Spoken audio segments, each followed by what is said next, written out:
Lagi-lagi fitnah klasik yang dibungkus rapi seolah hasil riset bertahun-tahun, padahal ini cuma copy-paste dari fitnah-fitnah terhadap Islam yang lama dan bahkan sudah terjawab. Jadi mari kita bongkar satu persatu dan biar fair, saya akan gunakan kitab Anda sendiri sebagai pembandingnya. Poin 1, soal penyesatan. Anda bilang Allah menyesatkan orang seperti setan. Menarik, silahkan buka Keluaran 4:21. Tuhan berkata kepada Musa, "Aku sendiri yang akan mengeraskan hati Firaun." Lalu Firaun dihukum mati karena hati yang Tuhan sendiri keraskan. Jadi dalam Alkitab juga, Tuhan mengeraskan hati seseorang lalu membunuhnya karena hati yang keras itu. Saya mau tanya dengan serius, itu lebih baik atau lebih buruk dari apa yang Anda tuduhkan ke Allah Islam? Jawab dulu sebelum lanjut. Poin 2, soal kebencian. Anda bilang Allah menanamkan permusuhan. Oke. Matius 10:34, Yesus sendiri bilang, "Aku datang bukan membawa damai melainkan pedang. Aku datang memisahkan anak dari bapaknya, memisahkan keluarga." Ini bukan Allah Islam.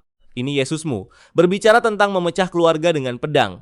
Kalau Allah Islam dikritik karena menanamkan permusuhan antar bangsa, Yesusmu juga menanamkan permusuhan dalam satu meja makan. Mana yang lebih parah? Kalau kamu bilang konteks, ya, kenapa bahas Al-Quran juga tidak pakaian konteks?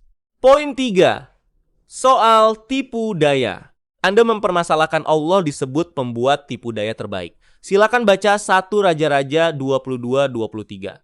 Tuhan secara eksplisit menaruh roh dusta dalam mulut nabi-nabi untuk menipu raja agar maju berperang dan mati, bukan membalas tipu daya musuh.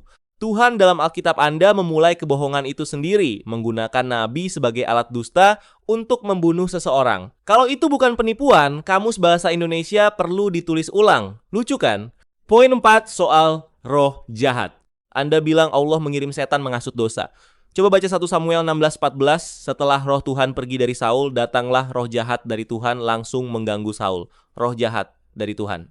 Langsung. Bukan setan yang kabur dari kendali, bukan kebetulan kosmik, dikirim oleh Tuhan.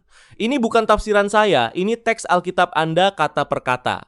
Jadi, argumen Anda tentang Allah Islam mengirim setan itu sebenarnya argumen tentang Tuhan Anda sendiri.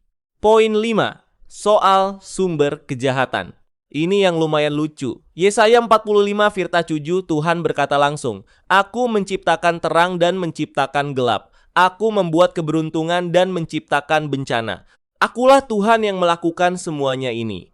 Tuhan Anda secara eksplisit mengklaim menciptakan kejahatan dan bencana. Bukan mengizinkan, bukan membiarkan, menciptakan. Kalau argumen Anda adalah Allah Islam jahat karena menciptakan kondisi yang memungkinkan kejahatan, Tuhan Anda satu level lebih jauh karena mengklaim menciptakan kejahatan itu sendiri secara langsung.